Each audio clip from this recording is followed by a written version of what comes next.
Hello, it's Reija and welcome to another video. Today I am going to be sharing with you another book haul. This was supposed to be my first paycheck book haul or gaining financial stability book haul or finally having some agency with my own money kind of book haul, and then I procrastinated for a month or two and now it's basically first paycheck, second paycheck, third paycheck and almost fourth paycheck book haul. So basically all the books that I've accumulated since gaining full-time employment basically.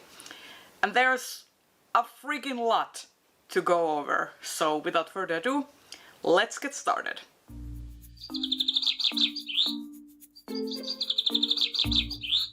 So I'm not going to go over these books like chronologically of when I got them. I'm just going to jump right in. Like some of these books I got a few months ago, some of them I got as recently as a few days ago.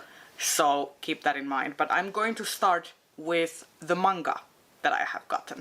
So first I got Kageki Shoujo, The Curtain Rises by Kumiko Saiki. And this basically looks at a high school theater production, a kind of like homage to the Takarazuka theater troupe, which is made up of exclusively women, and women play all the roles. And it's basically like looks at this tradition of gender swapping in theater. And this is basically an omnibus. It collects all of the volumes of the series into a single bind-up, and this is the whole series. So I think it's like 3 volumes all in all, and yeah, this is the full series, which makes me really happy because it means that I have the full story to read and enjoy. And let me know if you would like me to make a review of this when I have finished reading it. Then I got The Girl from the Other Side Volume 10 by Nagabe. Now I am only missing Volume 9 from my collection. I have Volumes 1 through 8 and I have now Volume 10, but due to the paper shortage, my local comic book store has had trouble getting access to Volume 9 because the publishing companies are prioritizing all the new releases, so Volume 9 is on the back burner as of right now. So still waiting for that one, but I have asked them to order it in for me. Then I got the 4th volume of A Man and His Cat by Umi Sakurai. I have been slowly collecting this series as it has come out, and apparently in this volume we are introduced to another poor soul of a cat. I haven't read this one yet, but I have been enjoying the series. It is such a like fun, just feel-good story to read. So yeah, I am excited. Then I have Secret by Meguru Hinohara, and this is a boys' love story about basically 2 guys who are working at a pet store, and then they sort of start to form a relationship. And this is basically, you know, full-on BL, explicit content and stuff. I don't know if this is a one-shot or if it's like a longer story, but you know, sometimes I just like some smut, so I got it, and yeah, I will report back when I have finished it. And then I got Volume 6 of Spy X Family by Tatsuya Endo, and here's the thing, I don't own Volumes 1 to 5. I might get them at some point, but I just basically, knowing that it would take months for my library to get Volume 6, and it was already at my local comic book shop, so I was like, I'm just gonna buy it. I'm gonna bite the bullet and I'm just gonna buy it because I know I'm gonna love it, and I know I want to read this soon, or rather right now. So yeah, just been loving this series, and it feels a bit weird to start collecting it from the latest volume and then work my way back, but you know, I have read the previous ones from the library, so it isn't as big of a deal.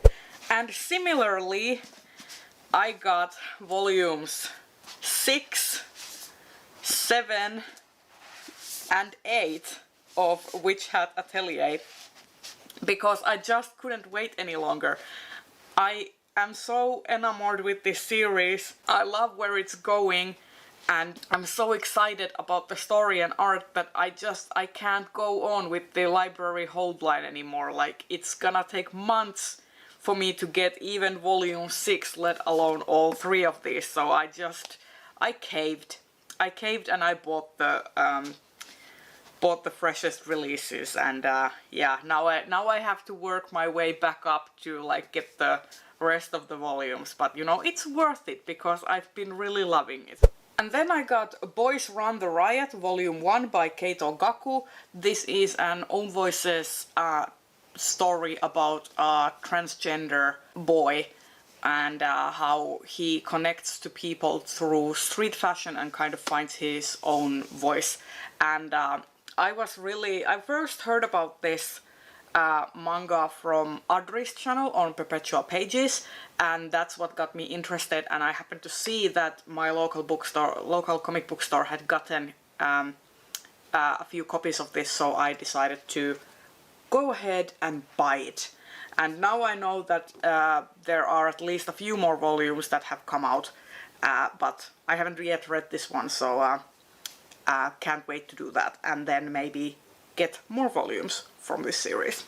And then I got this beauty, volume 12 of Bright Story by Kaoru Mori. I have been collecting this series, and I have all of the volumes, and they are just beautiful, and I love the story, and I love the attention to detail and the level of research that Kaoru Mori does so that she can get the time period absolutely correctly and just bring some more light into that area and into that time period and how people actually lived. And if you think about the Silk Road, especially from a Western lens, it often gets like othered and orientalized and exoticized, and Kaoru Mori, like, through this series works really well to establish that these people were normal people and they had their own culture and their way of everyday life and everyday living,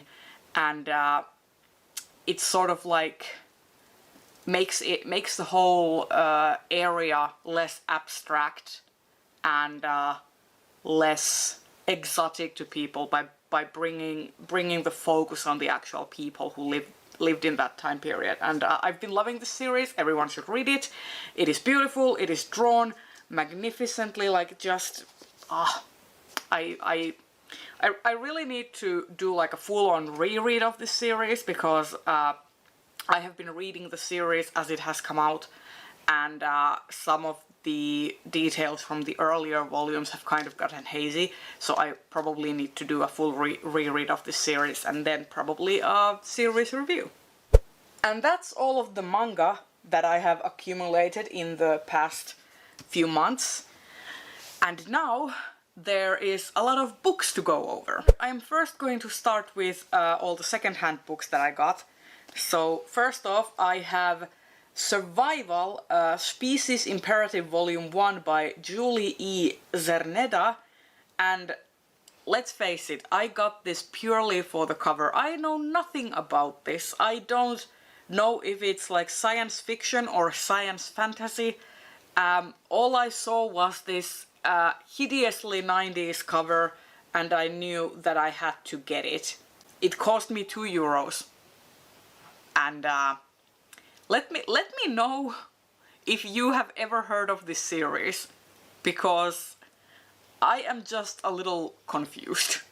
And then I got Queen of the Damned by Anne Rice. Now here's the thing, I only want the first 3 books, so Interview with the Vampire and Vampire Lestat. After that, I'm done with Anne Rice. I won't ever collect her, but this is probably like the second or third time that I've owned this book, because I go through these phases where I'm like, yes, Vampire Chronicles, greatest thing ever, and then, ugh, Vampire Chronicles, not the greatest thing ever, and then I've culled my collection. So, yeah.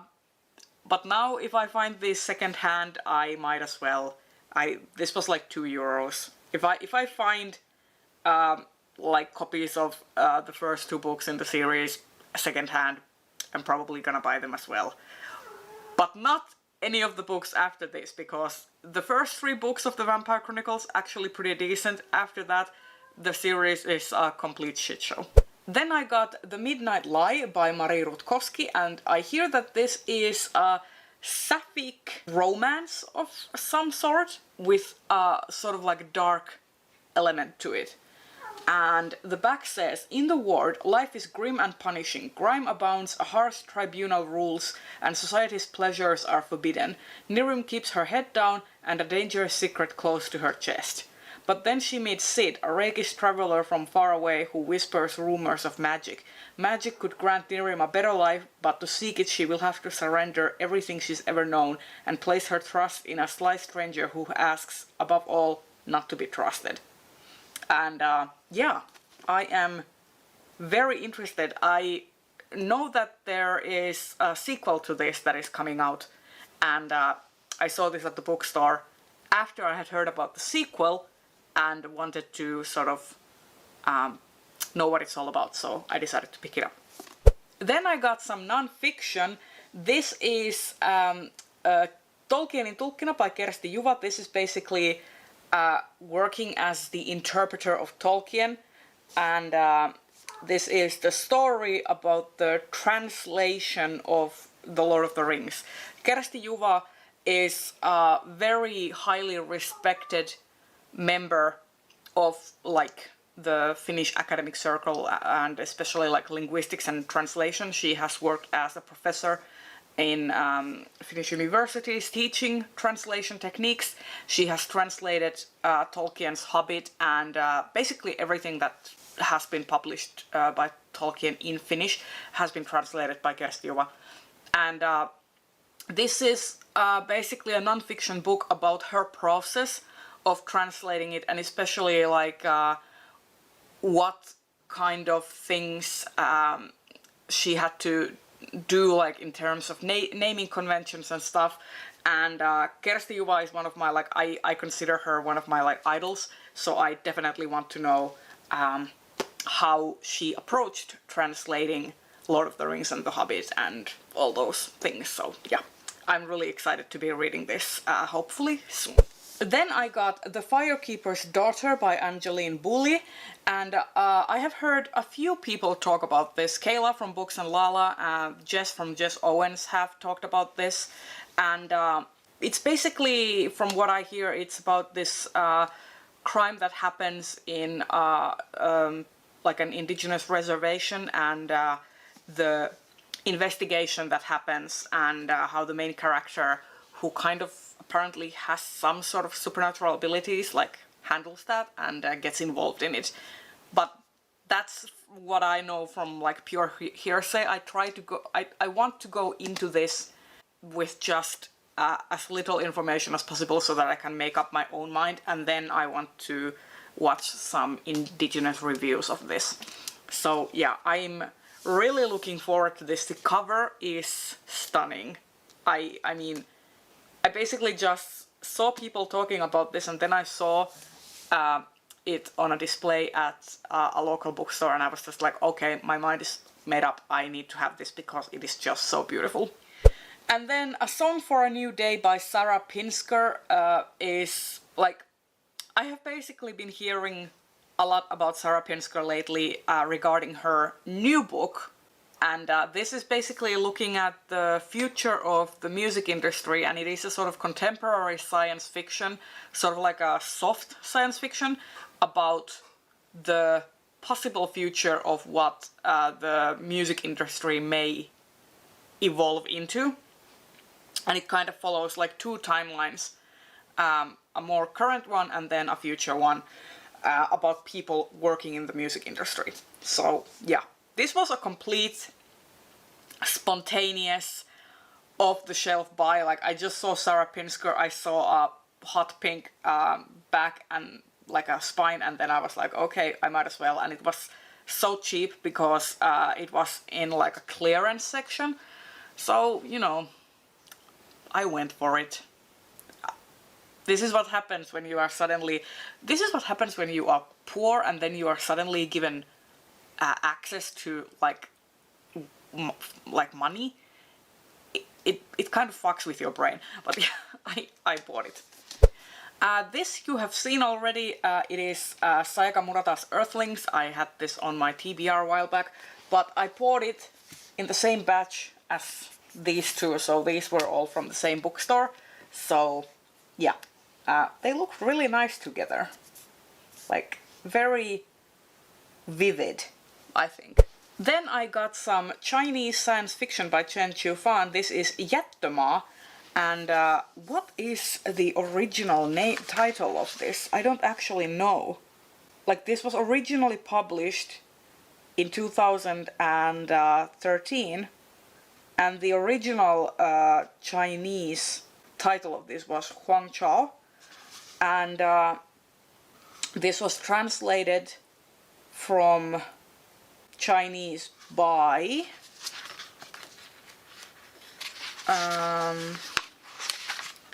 Rauno Sainio. So I need to actually find out what this is called in English, if this has been translated into English, and I will put the English title on the screen so you can see it. But I love this cover, and I really love the idea of getting to read more Chinese science fiction and Chinese works in general, but I want to take out the middleman, you know, so I don't want to be reading Chinese works translated into English unless I absolutely have to. So, for example, if those works haven't been translated into Finnish. But, you know, this has, and I want to support Finnish translators and the work they do, so I picked this up. Then I recently got a gift from Ashley from Don't Have a Degree in Reading. Thank you, Ashley. This finally came. This is the full collected set, the omnibus version of the Tensore series, which collects all 4 novellas that Neon Yang wrote in the Tensore series. And I have read 1.5 of them, and I hope that now that I have this omnibus version, I can read all of them. And yeah, thank you, Ashley, for gifting me with this. Much appreciated, and I am hoping to get to read this soon. And then I have the 2 books in the like Sapphic trifecta that was published this year. I have purchased and shown in a haul The Unbroken by C.L. Clarke, but now I have She Who Became the Sun by Shelley Parker Chan, and I have The Jasmine Throne by Tasha Suri. Really excited to be picking these up. And I also saw that She Who Became the Sun has an audiobook that is available through Scribd, so I might be immersion reading this at some point.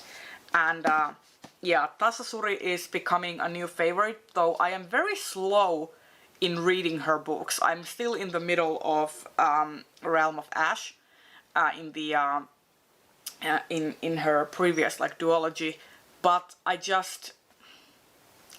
love her writing style. I just feel like you can't, like, you need to work through it slowly to fully appreciate it, so that's why I am a slowpoke reading her works. But yeah, these 2, I just want more unique setups for fantasy, and I think that this will scratch my itch for more like sapphic and queer representation in non-Western settings. Then I have The Witness for the Dead by Catherine Addison. This is the sequel, or rather companion, for The Goblin Emperor. I want to reread The Goblin Emperor before getting to this one though, because I want to like be fully immersed in the world so that I can appreciate this more, because I feel like, especially in terms of the naming conventions and all of the like court etiquette and the honorific system, this one isn't going to do as much explaining as the first one does, so I want to pick up the first one to reread it before I get to this one. And also, I just thought that this cover was so much prettier than the hardback cover that I had to wait for the UK paperback and get this one, because it is just so much nicer to look at. And then I have the box set, Old Kingdom box set, which contains Sabri, Lirail and Abhorsen in the original covers in these trade paperback versions. It finally came. I am very excited to be picking it up. This will be the first time that I have ever read the Old Kingdom series.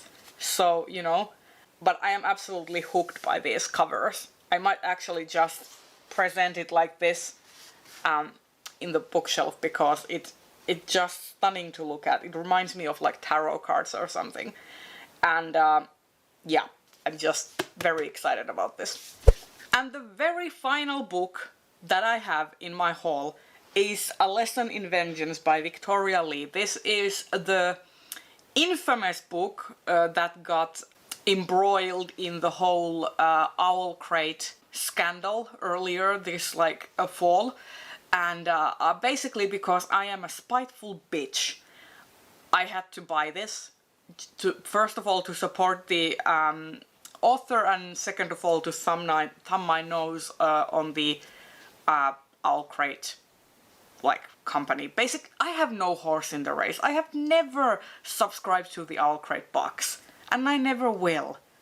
But whenever stuff like this happens, it just raises so many hairs in my back, that I feel like I need to resist, and by resisting meaning throw money at the author so that at least they will gain something and get another sale, because I feel like they probably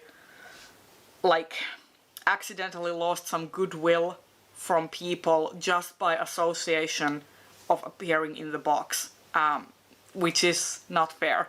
So yeah, I picked it up. Hopefully I like it. If I don't, I will pass it on to my sister, who always loves a good dark academia story. So whatever happens, it will get a loving audience somewhere. Hopefully through me.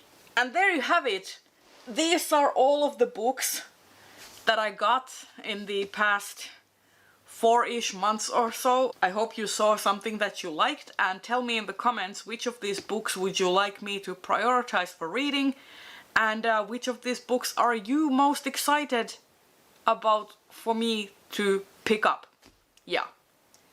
Leave me a money emoji of some kind, because as you can see, I have spent a lot of it, because, you know, most of these I bought with my own money. Yeah, decisions were made. And I will see you in another video very soon. Bye bye!